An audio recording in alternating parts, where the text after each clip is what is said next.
2절 말씀을 좀 보세요.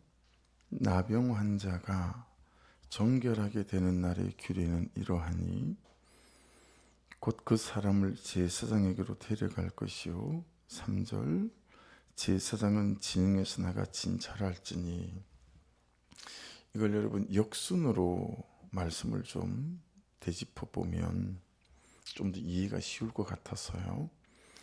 3절에 제사장은 진영에서 나가 진찰할지니, 이게 제사장이 나가서 진찰할 리가 되려면 여러분 그 앞에 무엇이 있어야 합니까? 2절에 그 사람을 제사장에게로 데려갈 것이요. 제사장에게 데려가는 거죠. 그게 있어야 진찰을 하지 않겠어요? 그럼 여러분 그 사람을 제사장으로 데려가는 것 앞에는 무엇이 있어야 하겠습니까? 2절 보시면 나병 환자가 정결하게 되는 날의 규례는 이러하니, 그러니까 나병 환자 스스로 제가 병이 나은 것 같아요, 나병의 증상들이 없어졌어요 하는 스스로 인정이 될 만큼의 증상들이 사라지는 거겠죠. 무엇보다 이제 오늘 이 말씀을 통해서 우리가 소망이 생기는 것은 뭐냐면 나병이 낫는다라고 하는 소망이겠죠. 내 나병이 낫는다라는 소망입니다. 나병, 이걸 차라트라고 하는데 문둥병이라고 우리가 계속 불렀잖아요.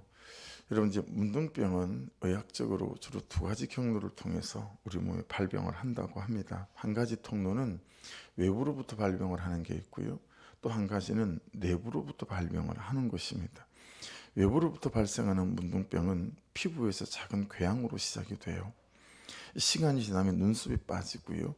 눈은 노려보는 것처럼 휑한이 되어지기 시작하고 성대도 변해서요. 목소리가 아주 신소리를 내기 시작하고 숨소리도 상당히 거칠어집니다. 이런 문둥병은 대략 9년 정도 계속 진행이 되어서 가다가 마침내 정신도 희미해지고 의식을 잃고 죽는 그런 경우입니다. 내부로부터 발생하는 문둥병은 육체 일부에서 신경이 마비되면서 시작이 되어지는 거예요. 신경이 마비되니까요. 우리 동네에 같이 살던 한 살 많은 형 가족이 있는데 이분들이 나중에 문둥병처럼 그렇게 되어져서 격리되어졌죠. 거의 업소지지 정도 되면 이런 분들이 모여 사는 그런 마을들이 하나씩이 있었던 것 같아요. 근데 이 특징이 뭐냐면 칼로 과위로 이렇게 그 부위를 찔러도 전혀 고통을 느끼지 못해요. 이 형의 엄마가 그런 증상이 나타나가지고, 그러니까 신경이 마비되니까요, 이 신경선이 침범이 되고 근육이 달아 없어져요. 이 신경근이라고 하는 것이 접촉이 되어져서 두 손이 이렇게 막 오그라들기도 하고요. 손과 발에 궤양이 생겨요. 그래서 손톱, 발톱이 빠지기 시작하고 결국에는 몸 전체가 이렇게 떨어져 나가기도 하는 마디마디가, 그런 일들이 생기고, 이런 내부로부터 발생하는 문둥병은 20년 정도 진행을 한다고 합니다. 일반적으로. 그러다가 이제 온몸이 조금씩 죽어가는 이제 그런 무서운 병입니다. 그런데 이 문둥병이 죄의 시작, 그리고 죄 속에 살아가는 죄의 중독과 무수히 많이 닮아 있다라고 하는 것입니다. 그래서 문둥병 진단에서 여러분 가장 중요한 건 뭐냐면 제사장이 문둥병이라고 진단을 하잖아요. 그러면 그 즉시 판단을 수용해야 된다라고 하는 것입니다. 이게 가장 중요한 건데, 근데 사람들이 대부분 다 그럴 리가 없다라는 거예요. 우리 자식이 그럴 리가 없어요. 우리 엄마가 그럴 리가 없어요. 다시 봐주세요. 이런 식으로 즉시 그 문둥병에 대한 진단을 수용하지 못한다. 그래서 제일 중요한 게 문둥병이다라고 하는 제사장의 진단이 내려지면 즉시 수용하는 것들이 되게 중요한 것으로 여겨집니다. 사람들이 죄도 마찬가지예요. 자신의 죄를 모르죠. 부정합니다. 자신의 죄를 절대 못 보죠. 항상 다른 사람들의 죄만 보고 다른 사람들의 죄만 인정합니다. 그러다 죄가 깊어지고 결국에는 치료의 시기를 놓치기는 죄의 중독자가 되어진다라는 거죠. 그래서 말씀을 따라가는 사람, 말씀을 따라가는 공동체가 만나는 가장 결사적인 반대는 죄를 보지 못하게 만들고 죄를 인정하지 않게 만들고 죄를 드러내지 못하게 하는 반대입니다. 그래서 여러분 기억도 나지 않을 때부터 교회를 다니고 그리고 청년의 때를 지나고 26세 신학을 하면서 그리고 신학교 1학년 때부터 사역을 하면서 전도사의 삶을 살아가고 여러분 그 숱한 세월 동안 제가 가졌던 가장 큰 궁금함은 뭐냐면 왜 교회에서는 사람들이 변화되지 않을까라는 거였습니다. 그 질문에 아무도 대답해 주지 못했고 저 스스로 대답을 얻지 못했어요. 그런데 2001년도 1월 텀에 제주일방대학의 TTS 훈련을 받으면서 깜짝 놀랐어요. 사람들이 3개월 동안 강의를 듣고 3개월 동안 이제 단기 선교 아웃리치를 하는데 여러분 6개월 만에 사람 자체가 다른 사람이 되는 거예요. 너무 당황스러웠어요. 정말 당황스러웠어요. 놀라기도 했지만 너무 당황스러웠어요. 이게 뭔가 왜 교회에서는 안 되고 여기서는 되지? 라는 거였어요. 근데 큐티를 하면서 더 분명해진 건 뭐냐면 왜 우리는 기존 교회 안에서 자기 죄를 감추는 신앙생활을 할까요? 왜 기존 교회 안에서 우리는 자기 죄를 인정하거나 드러내지 못하는 신앙생활을 하는 걸까요? 이 죄를 보지 못하게 만드는 신앙생활, 죄를 인정하고 드러내지 못하는 신앙생활, 그러니 여러분 사람이 변화되지 않는다는 게 너무 분명해지는 거예요. 그래서 여러분 큐티 목회가 저는 해보니 만만치가 않습니다. 녹록하지가 않아요. 여러분 쉽지 않으시죠? 저는 너무 어렵습니다. 근데도 이 길을 정말 가야 되겠다라고 하는 것은 정말 하나님을 사랑할 수 있는 가장 좋은 길인 것 같아요. 내가 하나님 그분에게 정말 가장 기쁨을 드릴 수 있는 길인 것 같아요. 만일에 여러분 하나님을 더 영화롭게 하고 그분을 기쁘게 할 수 있는 다른 게 있다면 전 당장 내일부로 큐티를 때려치울 수도 있는 사람이라고 생각해요. 그런데 이 말씀을 따라가며 말씀 안에서 발견되는 내 죄를 고백하며 가는 이 길보다 더 하나님을 사랑하고 하나님의 사랑을 받는 길은 없다라는 것이 저의 고백이기에 제가 이 말씀을 따라가는 것을 붙잡는 거고 그리고 여러분들이 함께 이 일을 걸어가고 있는 거라고 생각해요. 그러다 보니 여러분 우리가 만나는 가장 결사적인 반대는 뭔지 아십니까? 죄를 보지 못하게 만들어요. 그리고 죄를 인정하지 않게 만들어요. 그리고 죄를 드러나지 못하게 하는 반대. 그래서 그게 싫어서 포기하는 사람들이 생기잖아요. 여러분 죄가 드러나면 죄를 고치는 시도를 하게 되니까 죄가 힘을 잇는 역사들이 나타나니까 어떻게 하든 이 죄를 드러내지 않도록 하는 일에 사단과 우리의 정욕과 우리의 죄는 발부둥을 치는 것 같아요. 이 죄가 알려지는 것을 죄가 드러내지는 것을 결사적인 반대를 만나게 됩니다. 그래서 제사장으로부터 문둥병을 진단받는 사람은 가장 먼저 해야 될 일이 뭐라고요? 즉시 그 진단을 수용하는 것이었습니다. 그런데 이 수용하는 것이 만만치가 않습니다. 사실은 스스로도 자기 죄를 보지 못하게 하고 또 잘 안 되죠. 그런데 다른 사람이 자기 죄를 건드리면 또 우리가 가만 못 있잖아요. 그렇죠? 나도 내 죄가 인정이 잘 안 되고 안 그런 척 하는데 다른 사람이 내 죄를 보고 내 죄를 건드리고 처방을 하면 여러분 우리가 가만히 있을 사람입니까? 그렇죠? 그런데요 제사장으로부터 문둥병이라는 진단을 받은 사람이 꼭 해야 되는 세 가지가 있었어요. 여러분 죄를 발견하고 인정하고 드러내는 것과 얼마나 닮았는지 여러분 잘 보십시오. 율법적으로 딱 정해져 있는 거예요. 문둥병이다 라고 진단을 받잖아요. 그럼 첫 번째 해야 되는 건 뭐냐면 옷을 찢어야 합니다. 무슨 얘기예요? 왜 옷을 찢어요? 내 수치를 드러내는 거라는 거예요. 옷을 벗는 건 수치가 드러나는 거잖아요. 근데 우리가 수치가 드러나는 걸 좋아해요, 안 좋아해요? 죽기보다 싫어하죠. 저도 아내한테 가장 많이 들었던 말 중에 하나가 참 당신은 자존심이 세. 이 말 많이 들었어요. 여러분 그 말 많이 안 들었어요? 여러분 자존심이 세니 제 수치가 드러나는 걸 제가 좋아하겠어요, 안 좋아하겠어요? 안 좋아하죠. 여러분은 여러분의 수치가 드러나는 게 좋습니까? 이 얼마나 큰 반대입니까? 근데 문둥병 진단을 받으면 가장 먼저 해야 되는 첫 번째가 옷을 찢는 거예요. 여러분 죄의 수치가 드러나야 된다는 거예요. 그래야 능력 있는 삶으로 나아갈 수 있다는 거예요. 그 다음 두 번째 문둥병 진단을 받은 사람이 해야 되는 게 뭐냐면 머리를 풀어 헤쳐야 합니다. 머리를 풀어 헤쳐야 돼요.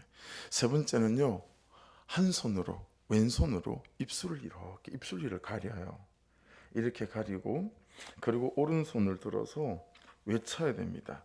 뭐라고 외쳐야 되냐면 부정하다, 부정하다, 부정하다를 외쳐야 돼요. 여러분 우리가 죄를 인정하고 드러내고 묵상 간증들을 통해서 여러분 교회 안에서 목장 안에서 마치 막개다구려 숨은 타스왕을 끄집어내듯 끌어내는 적용과 목을 밟는 적용을 하는 것과 너무 닮아 있지 않습니까?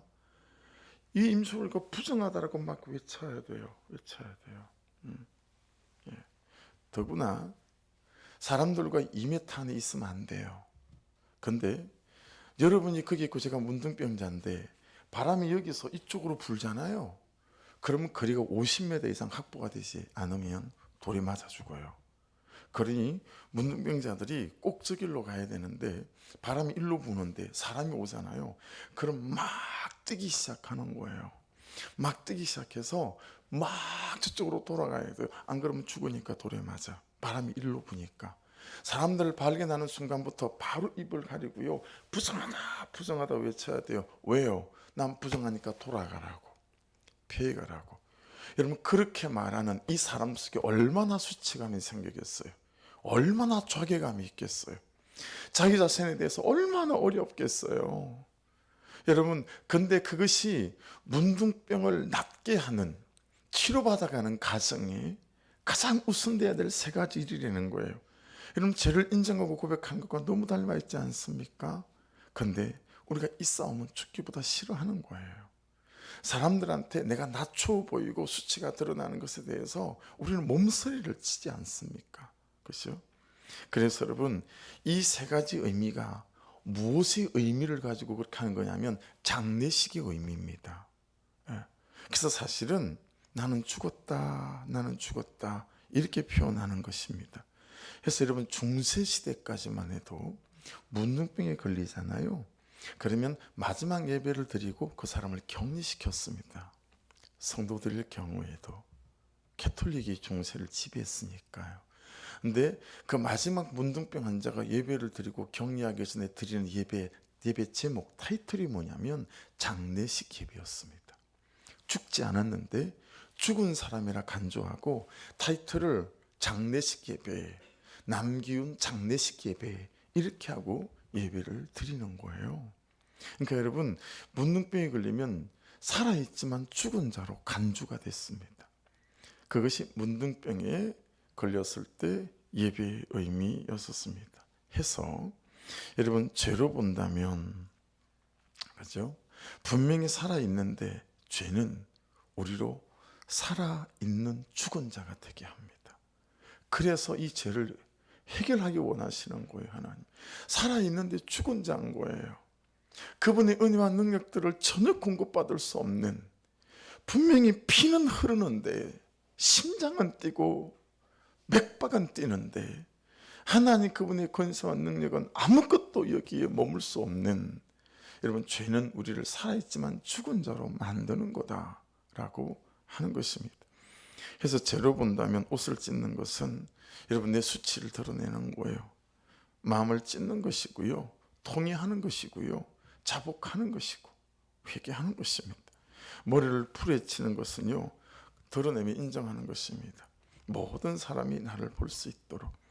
그리고 부정하다 부정하다 외치는 것은 나 외에 다른 사람, 공동체를 지키기 위해서 하는 것이니 가정은, 공동체는 회개하는 사람을 통해서 지켜집니다. 할렐루야.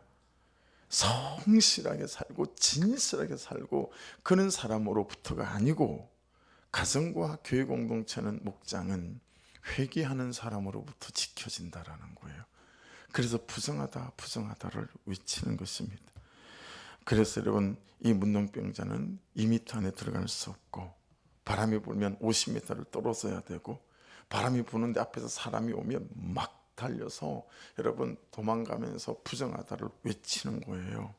죄에 대한 거리두기, 분별, 구별하는 거, 이걸 얼마나 심각하게 여겼는지 모른다라고 하는 것입니다.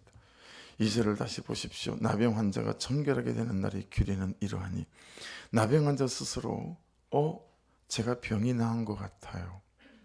나병의 증상들이 없어졌어요. 스스로 인정이 되는 것보다 앞에 있어야 되는 게 무엇이겠습니까? 제가 나병인 것 같아요 라는 거죠. 그래야 나병을 진단받고 고칠 수 있기 때문에 그렇습니다. 제가 나병이 있어요, 제가 나병이에요 하는 내 죄가 보이고 내 죄가 인정이 되고 내 죄를 인정하는 것, 이것이 가장 먼저인데 이게 그리 안 돼요. 정말 은혜가 있어야 되죠. 그래서 여러분, 스스로를 위해서 기도하실 때 이제 우리가 축복이니 뭐니 이런 기도보다 정말 내가 살고 가정을 살리기 원하신다면, 하나님 말씀을 볼 때마다, 예배할 때마다, 기도할 때마다 내 죄가 보이게 하소서, 그리고 내 죄가 인정이 되게 하소서. 할렐루야. 그래야 모든 것이 시작되고 출발될 수 있기 때문이에요. 그 기도가 정말 있어야 하고 그 신앙생활이 정말 되어져야 된다라는 건데, 그게 그리 잘 안 되는 거예요. 그리 잘 안 되는 거예요. 그래서 여러분, 양육을 하든 뭘 하든 있잖아요, 정말 눈치를 많이 봐요. 분명히 이걸 얘기를 해야 되겠는데 얘기해도 될 만한가 안 될 만한가, 영적 상태를 보고 받아낼 수 있는 사람인가 안 받아낼 수 있는 사람인가. 그래서 목사님이 나하고 막 성경 공부를 하고 양육을 하고 그런데도 딱히 죄를 지적하지 않는 걸 보니 나는 괜찮은가 보다, 오해입니다. 근데 막 죄를 지적하잖아요. 그러면 야, 내가 그래도 죄를 지적해도 될 만한 사람인가 보다. 할렐루야. 아멘. 아무나 죄 처방을 못합니다. 기다려야죠. 하나님의 타이밍을 기다려야 해요. 십자가는 지고 죄는 타이밍이니까. 그래서 항상 남편에 대하여, 아내, 자녀들에 대해서 타이밍을 잘 봐야 돼요. 그 타이밍은요, 깊이 기도할 때, 사모할 때 또 하나님께서 또 깨닫게 하시는 것이기도 하고요. 해서 오늘 묵상간증이 제목이 딱이에요. 한 장 넘겨보실래요? 묵상간증 제목, 무감각의 나병. 너무 딱이에요. 무감각의 나병.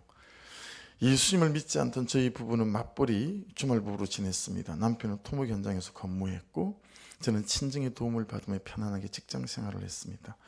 그러다 남편의 외도가 드러나자 저는 남편이 시댁과 친정에 발도 못 붙이게 벼랑 끝으로 몰아갔고, 더는 같이 못 살겠다고 울부짖으며 이혼했습니다. 이혼으로 가정이 정결하게 될 줄 알았지만 어린 자녀들에게 아빠를 버린 저에 대한 원망과 자신들도 아빠처럼 버려질까 하는 공포를 안겨주었습니다. 그러던 중 직장에서 이 모든 과정을 지켜본 지인의 도움으로 저는 처음 궤떨을 밟게 되었습니다. 그렇게 새의 피를 7번 뿌려 정함을 받듯 세례교인이 되어 정결하게 된 줄 알았습니다. 이후 저는 입술로만 이혼의 죄를 회개하고 현장에서 본사로 옮긴 남편과 재결합했습니다. 이것만 해도 정말 대단하잖아요. 그리고 남편과 함께 공동체에 속해가는 은혜도 입었습니다. 그런데 갑자기 남편이 다니던 회사가 부도났습니다.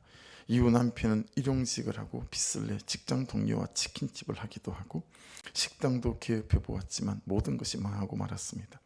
그렇게 남편은 밤잠을 줄여가며 수고해도 변함없이 자신을 무시하고 혈기 부리는 저 때문에 심정지가 왔습니다. 제 속에는 음란한 가해자 남편을 데리고 산다는 교만이 있었습니다. 여자는 교만하다니까요. 공동체에서는 제가 죄의 무감각한 상태이니 큐티로 저의 인본주의 옷을 빨고 혈기를 밀고 돈의 욕심을 씻을 것을 권했습니다. 그 권면에 따라 날마다 정결의식을 행하듯 말씀을 묵상하니 실상은 제가 남편이 음란 뒤에 숨어 가정을 깬 가해자이고 자녀들에게 두려움을 준 나병 환자임을 알게 되었습니다. 저는 스스로 정결한 줄 여기나 사건이 오면 또다시 죄에 대한 무감각이라는 나병이 생기는 죄인입니다. 매일 큐티로 저희 죄를 빨고 밀고 씻으며 공동체 지체들과 남편에게 있는 그대로 솔직히 나누겠습니다. 정말 기가 막힌 간증이죠. 정말 기가 막힌 간증이에요. 제가 새벽에 이 간증을 3번을 읽었어요. 그럼 지금 4번째를 읽은 거예요. 여러분, 오늘 본문의 묵상 본문의 4절의 백팍목은 본문 해설을 잘 해석했어요. 영성의 능력을 말하고, 홍색실은 보혈의 능력을 말하고, 우슬초는 죄를 정결하는 능력인 예수 그리스도의 보혈을 상징합니다. 5절에 보시면 정결한 새를 흐르는 물이 질거듯 안에서 잡는 것은 정결함을 받을 자를 위해 대속의 피를 흘리신 그리스도를 상징합니다. 7절에 7번 뿌려 정하다 하고 들여 풀어준 생명과 자유를 얻은 새는 죄의 나병에서 고침을 받은 우리를 가리킵니다. 여러분, 8절이 어떻게 시작하는지 보실래요? 정결함을 받는 자는 이렇게 시작하죠. 20절이 어떻게 끝이 나는지 보십시오. 그리하면 그가 정결하리라. 정결함을 받는 자들로 8절이 시작했고요. 20절은 그리하면 그가 정결하리라 이렇게 말씀을 마쳐요. 8절과 20절 사이에는 새 피를 7번 뿌린 후 정하다고 했지만 끝이 아니었습니다. 정결함을 그렇게 받은 자는 자기 옷을 빨고 모든 틀을 밀고 몸을 물로 씻어야 했습니다. 그러면 진영 안으로 일단 들어올 수 있어요. 그 공동체 안으로 일단 들어올 수 있어요. 근데 그게 끝이 아니고 시작입니다. 장막, 자기 집 밖에서 7일을 다시 머물러야 합니다. 그리고 다시 모든 틀을 밀고요, 옷을 빨고요, 몸을 맑은 물로 씻어야 합니다.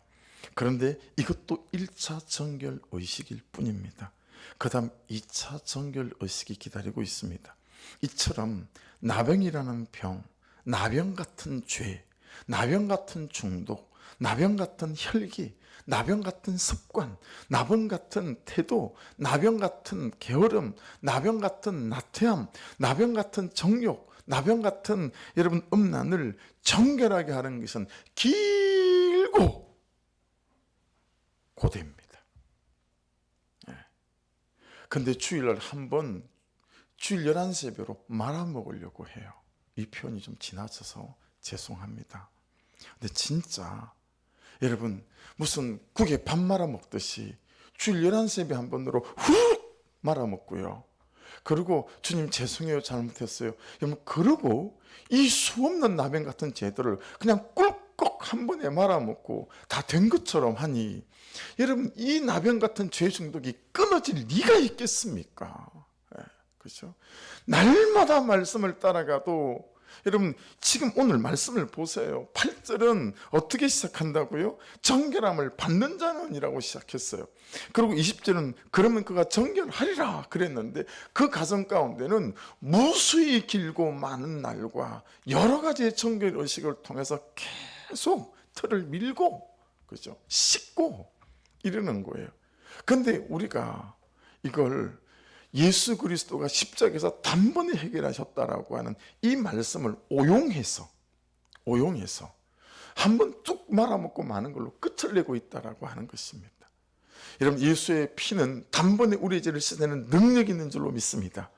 그러나 우리 몸에, 우리 인성에, 우리의 생각에 중독되어 있는 이 더러운 죄들은 여러분 날마다 말씀 안에서 씻고 밀고 갈 때에 우리에게 전혀 힘을 쓰지 못하는 경건의 능력들로 하나님 그분의 권세 있는 삶을 살아가게 될 줄로 믿습니다. 따라해 보십시다. 회개에는 끝이 없고 거룩은 평생의 과정입니다. 할렐루야. 기도하겠습니다. 말씀 붙잡고 기도하시면서 얼마나 우리가 죄를 대충 여기는지, 그래서 얼마나 죄의 종노릇하며 주님이 주시기 원하시는 그 수없는 권세와 능력과 축복을 근처에도 가보지 못하는 우리인지 정말 하나님이 찾아내고 싶으나 찾아낼 수 없는 인생인지를 돌아보시면서 하나님, 이 8절에서 20절 사이에 하나님 이 정결 예식들을 통하여 그렇게 하나님 앞에 서고 또 깨끗게 하며 이 나병이 다시 발생하지 않도록 하는 이 일을 보며 아버지 하나님, 그렇게 제가 드러나는 것을 수치로 여겨 이 반대하는 나의 중심, 그리고 사람들의 시선, 사단의 악한 것들 가운데 절대 주눅들지 않고 아버지 거룩한 백성으로 세워져 가는 일에 제게 용기를 주시고 은혜를 허락해 주시고 죄에 대하여 정말 몸서리치는 아버지의 그는 지속되어지는 회개와 자복과 통회로 나아가는 하나님의 자녀가 되어서 놀라운 승리로 기적을 경험하는 인생 되게 하여 주옵소서. 그렇게 말씀 붙잡고 기도하길 원하고, 그리고 오늘부터 또 묵시를 다니는 분들 정말 은혜 받고 이 말씀의 권세 능력을 더 입고 올 수 있도록, 또 중간에 오는 분들도 그런 은혜를 허락하여 주옵소서. 기도해 주시고 선교사님, 김원경 교사님 잘 치료받고 돌아갈 수 있도록 기도해 주시고, 하나님 우리 교회 안에 부흥을 허락해 주시고 심령의 부흥을 허락해 주시고 한 사람 한 사람 이 죄에서 일어나 제자 되게 하여 주셔서 정말 이 도시와 이 도시의 영을 자유케 하는 일에 쓰임받는 우리 모두가 되게 하옵소서. 주여 한번 부르고 기도드립니다.